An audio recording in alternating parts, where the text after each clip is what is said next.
It's midnight and you're tuning into Nightline with me, Liyana Hassanel. The top stories. Additional allocation of 400 million ringgit for rice subsidy.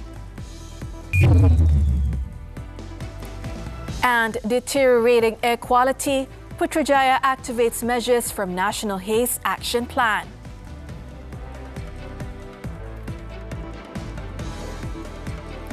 Good morning. The government is coming up with an additional allocation of almost 400 million ringgit for rice subsidy.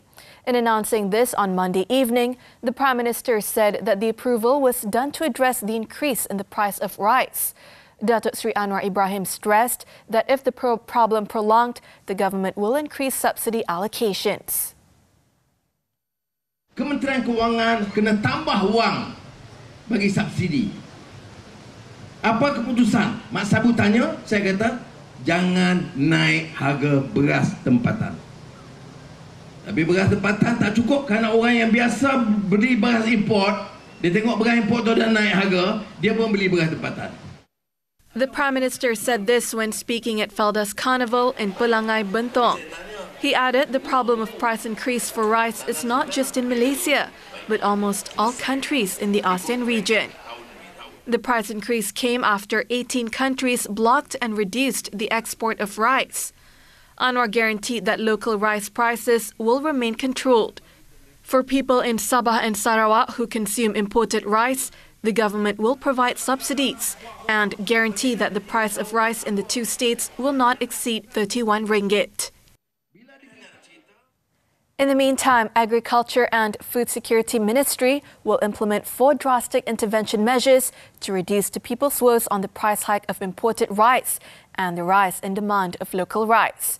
Its Minister Datuk Sri Muhammad Sabu said the decision was made following a meeting with Prime Minister Datuk Sri Anwar Ibrahim.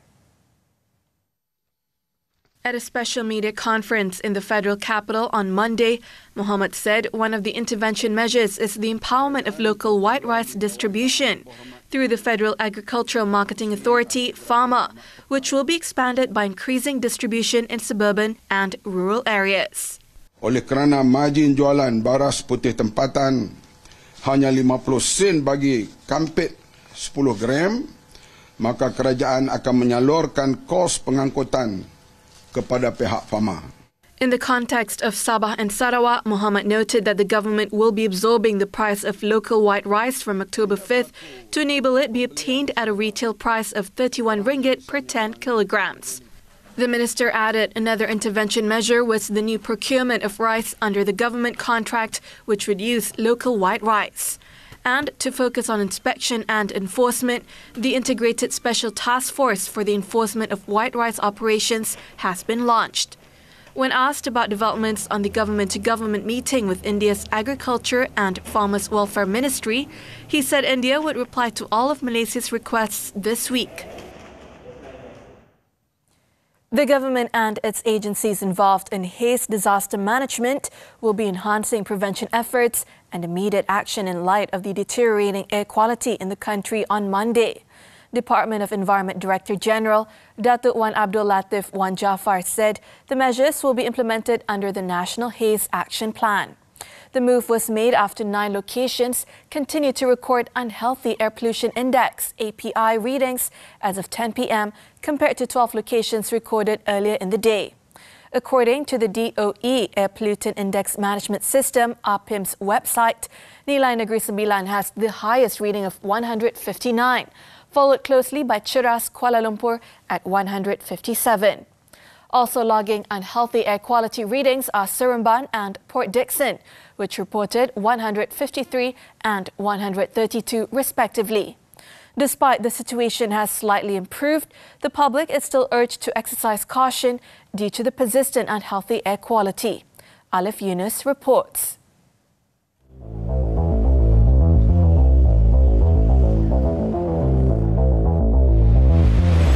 The haze situation has cast a veiled shadow over the nation, raising concerns and calls for action to tackle the air quality challenge and safeguard the well-being of its people. Are you aware of the current haze situation? Yeah. Okay, and have you taken any personal measures to protect yourself and your family from the haze? And if you have, what are those measures? Air purifiers at home. Air purifier. Wearing masks when going out. Yeah. I see. And yeah, what would you like to say to the people to ensure that they are aware of this situation? Take care of your health. Don't take it lightly. And it's affecting everywhere now. A lot of people in my office are coughing. I also coughed and had phlegm last week. Has the current haze situation affected your outdoor activities and overall lifestyle?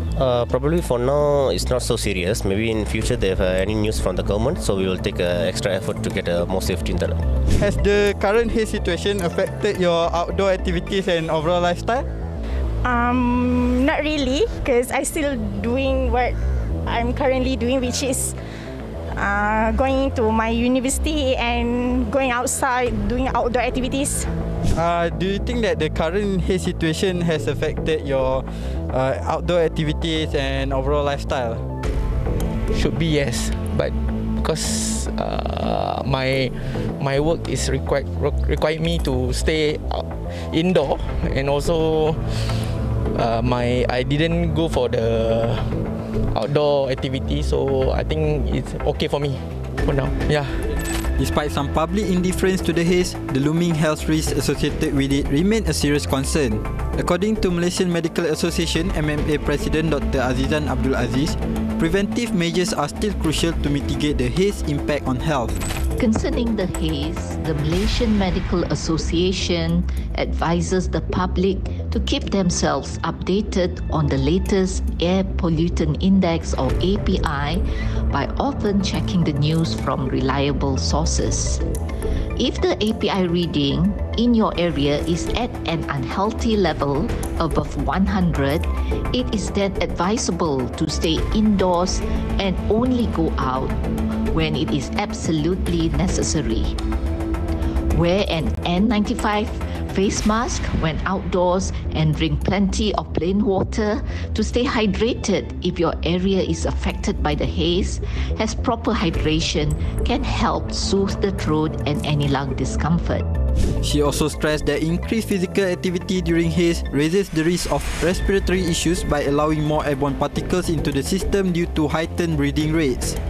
Meanwhile, in a statement on Monday, Health Director General Datuk Dr. Muhammad Razi Abu Hassan also urged the public to follow health advisories and take essential precautions to mitigate haze effects. He added that his ministry will also consistently monitor for any haze-related diseases from time to time. Alif Yunus, TV3.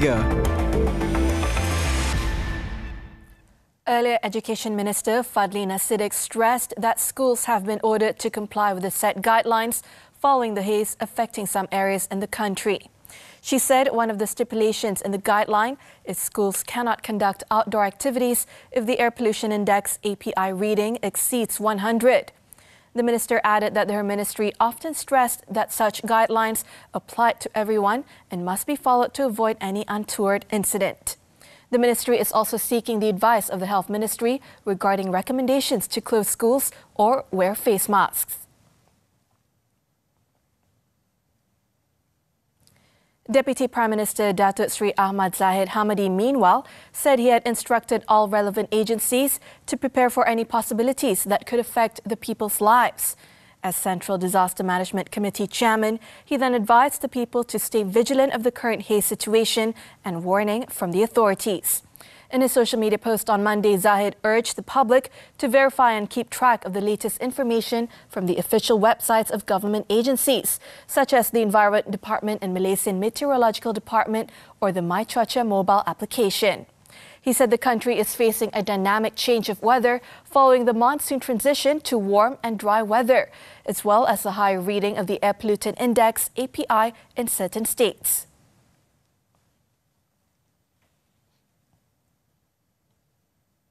New Zealand wants to learn more about Malaysia's indigenous peoples, also how both countries can work together more closely in various fields.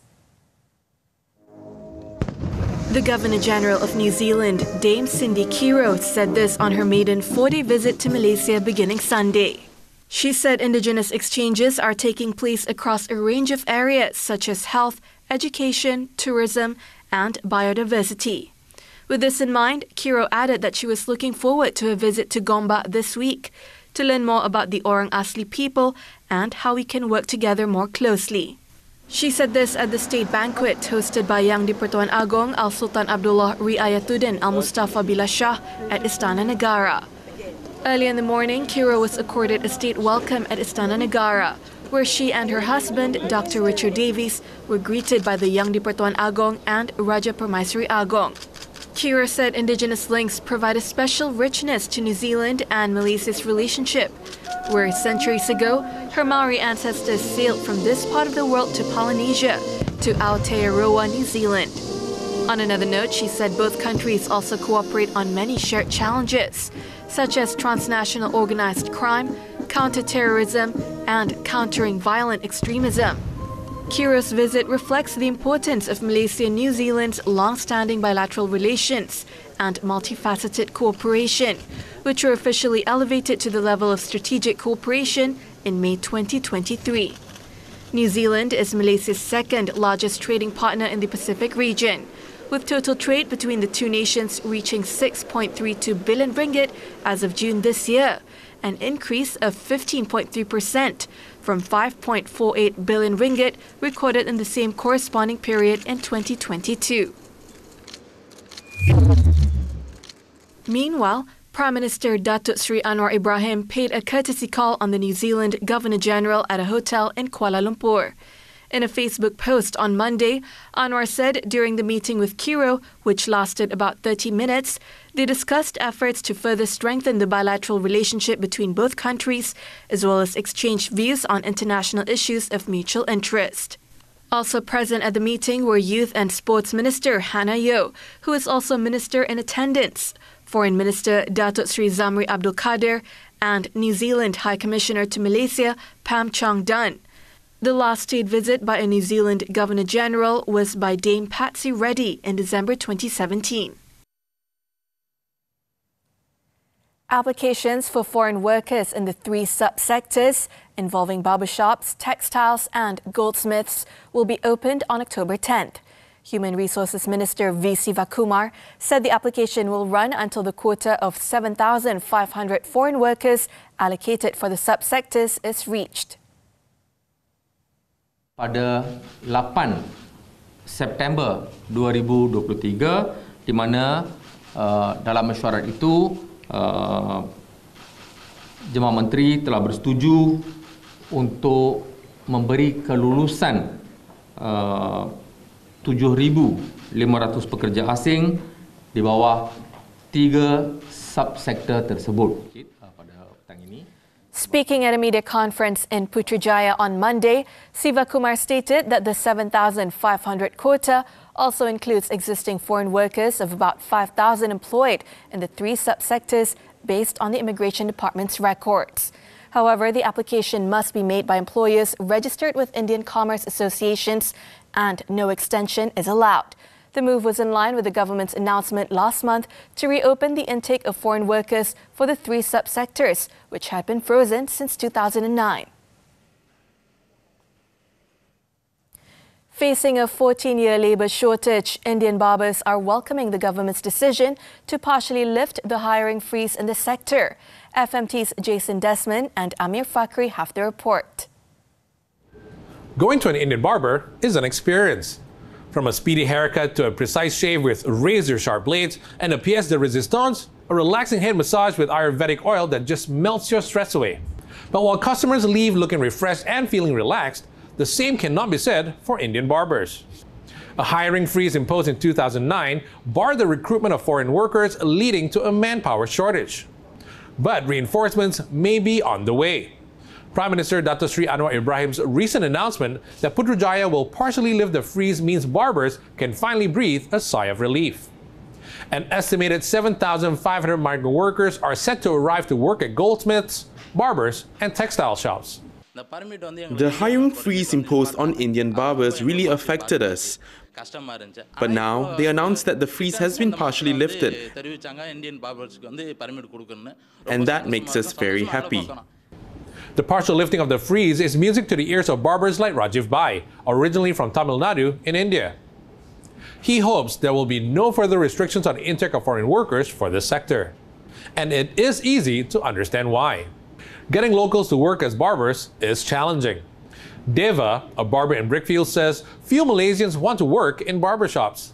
To attract local talent, economist Bajoy Bardai says barbershop owners cannot run away from paying competitive salaries. They must pay higher wage because the minimum wage is 1,500 and the minimum level of poverty today is 2,200 ringgit. So the wage must be above that, at least maybe 2,500 ringgit, 3,000 ringgit, and they must teach that within the next 5 years, all barbers should be earning 5,000 ringgit a month, for example. Higher wages will lead to increased business costs, which could result in pricier haircuts. But Barjoy believes that a price hike should not significantly impact consumers, since most people get their haircut once every 6 weeks. On the other hand, M. Meena Kumar, the Assistant Secretary of the Malaysian Indian Hairdressing Saloon Owners Association, holds a view that even with higher wages, locals might still be reluctant to work in the sector. He points out that many local Barber Academy graduates prefer to start their own businesses rather than work in barbershops that typically offer a basic wage of 1,500 ringgit excluding overtime. With less than 20,000, anyone can open a barbershop. For now, it seems we've got a temporary fix for the barber shortage in Malaysia. But the broader debate surrounding Malaysia's reliance on migrant workers remains unresolved and is likely to persist. Jason Desmond and Ami Fakri, FMT News. After this breather, Southeast Asia's first high-speed railway. Stay with us.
Thailand's baht slumped to a near 11-month low on Monday, pressured by a stronger dollar and concerns over a widening fiscal deficit.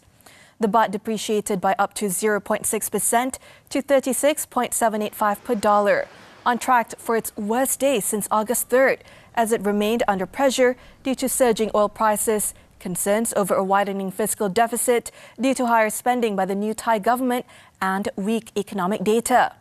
Analysts expect the baht, which has lost 2.7% in September quarter and is down nearly 6%, to see support for currency at 37.07 and resistance at 36. Indonesian President Joko Widodo inaugurated a China-backed $7.3 billion high-speed railway on Monday, connecting the country's capital Jakarta with the city of Bandung. Jokowi said the 142-kilometer railway, dubbed Wush, will cut travel time between the cities from the current 3 hours to about 40 minutes. He added that its use of electrical energy is expected to reduce carbon emissions. The ticket prices are expected to be implemented in mid-October. The railway, one of Jokowi's flagship infrastructure projects and a part of China's Belt and Road Initiative, had previously faced problems ranging from land procurement issues, pandemic-related delays, and ballooning costs.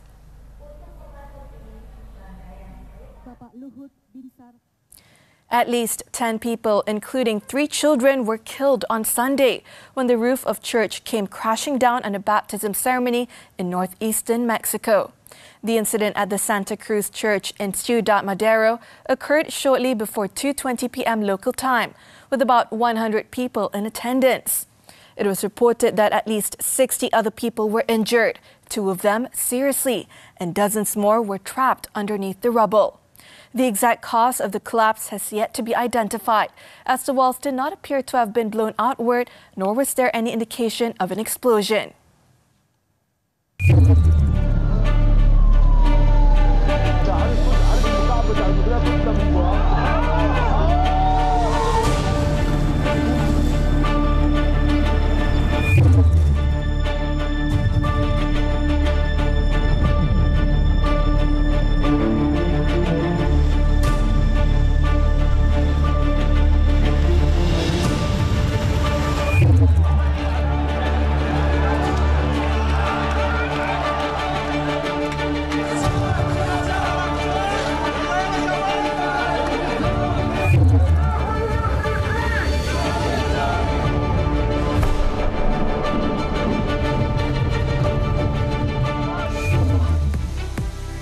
Only 1 medal from the national contingent.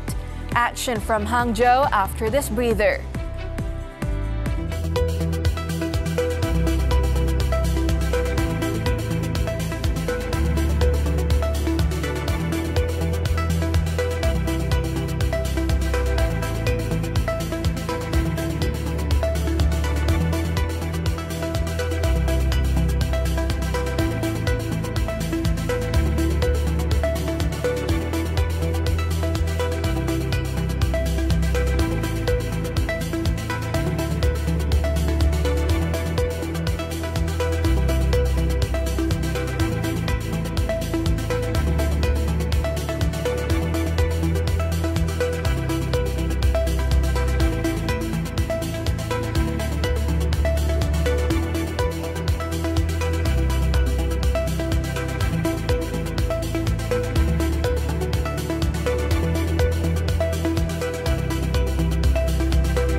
After bagging only 1 bronze on Monday, the 9th day of the Games. The only medal came from the esports event. Malaysia's Yap Jian Wei, Ng Wei Pung, Cheng Jin Xiang, Chan Kok Hong, Tie Jun Wen, and Tui Sun Chuan defeated Kyrgyzstan 2-0 in the Dota 2 bronze medal playoff. Malaysia won silver through their Arena of Valor team last week. In athletics, Malaysian sprinter Azim Fahmi anchored his men's 4x100 meter team to the final. The quartet of Khairul Hafiz Jantan, Arshad Saad, Russell Alexander Nasir Taib, and Azim posted 39.40 seconds to finish 3rd in Heat 1. The final is scheduled on Tuesday. Based on their performance, the quartet definitely have a chance of breaking the national record of 39.09. In badminton, former world champions Aaron Chia, So Woo Yik narrowly escaped an early scare as they secured their spot in the 2nd round of the men's doubles event. The world number 5 had to dig deep to overcome Taiwan's Lu Qingyao Yang Po Han 21-23, 21-15, 23-21 in a tense first-round match. The duo will face Thailand's Supak Jomko, Kitty Nupuang Kedren on Tuesday in a bid to secure a place in the quarterfinals.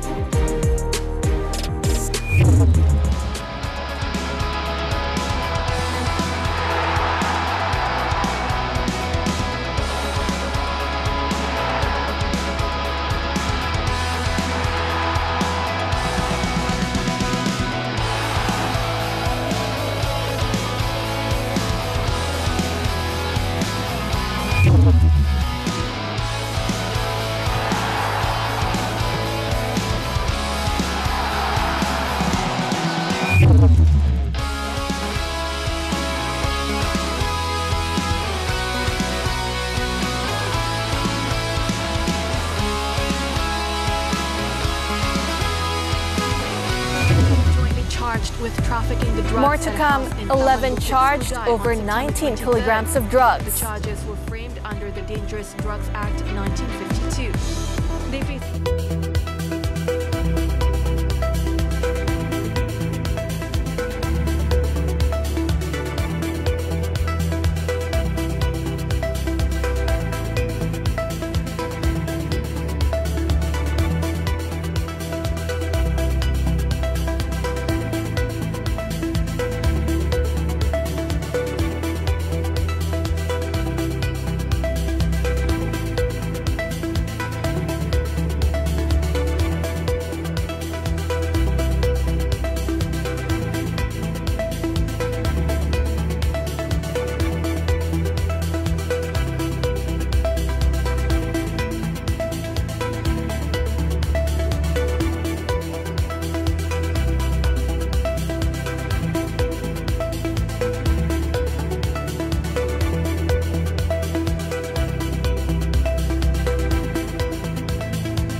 In a bid to attract lucrative investments, Johor is eyeing a unique opportunity to establish a special economic zone.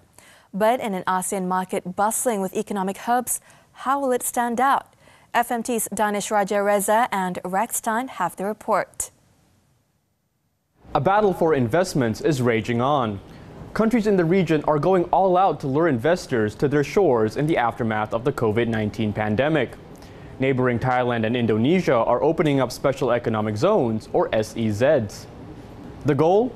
To create an investment magnet, boost exports, and create jobs. Down south in Malaysia, Johor has its eyes on the prize. It is planning to set up an SEZ together with Singapore.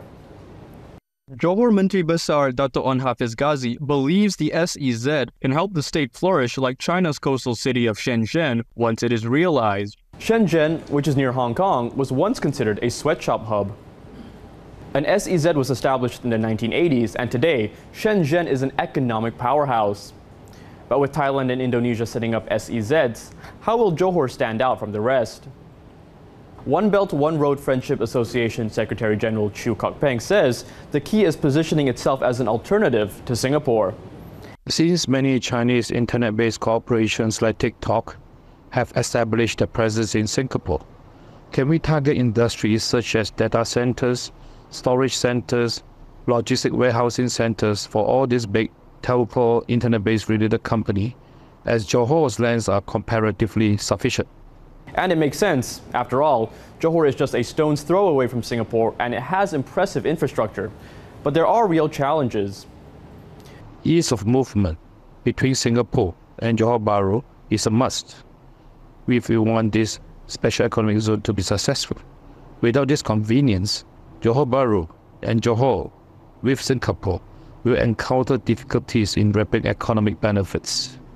Owe Sun of the Singapore Institute of International Affairs says the buy-in from small and medium enterprises is essential for the SEZ's success.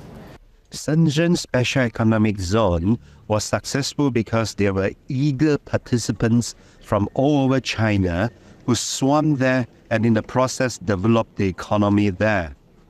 So if there is similar entrepreneurial eagerness, then this new zone can take off.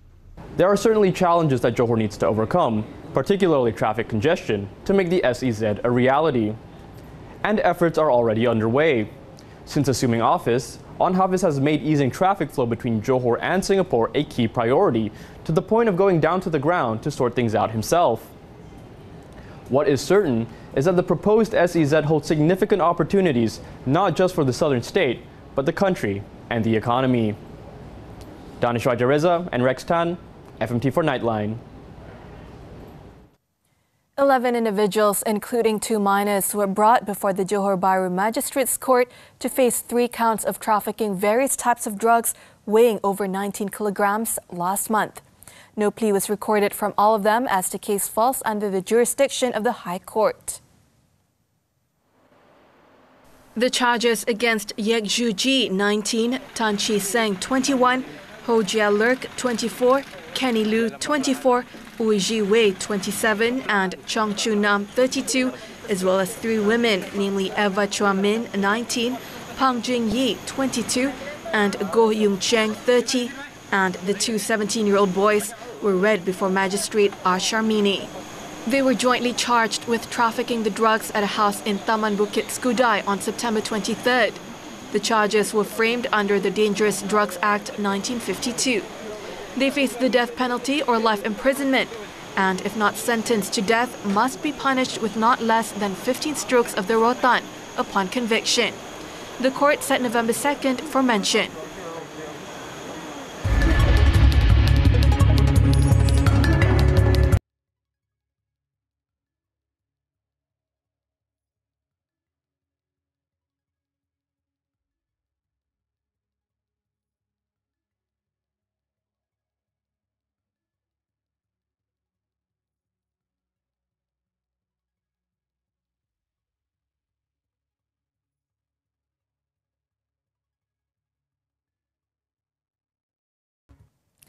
As we wrap up Nightline this time around, let's dive into Japan's startup scene, where a giant human-piloted robot valued at about $2.7 million bears an uncanny resemblance to Mobile Suit Gundam from the beloved Japanese animation series. With that, I'm Hassanel. Thank you for watching and be well, Malaysia.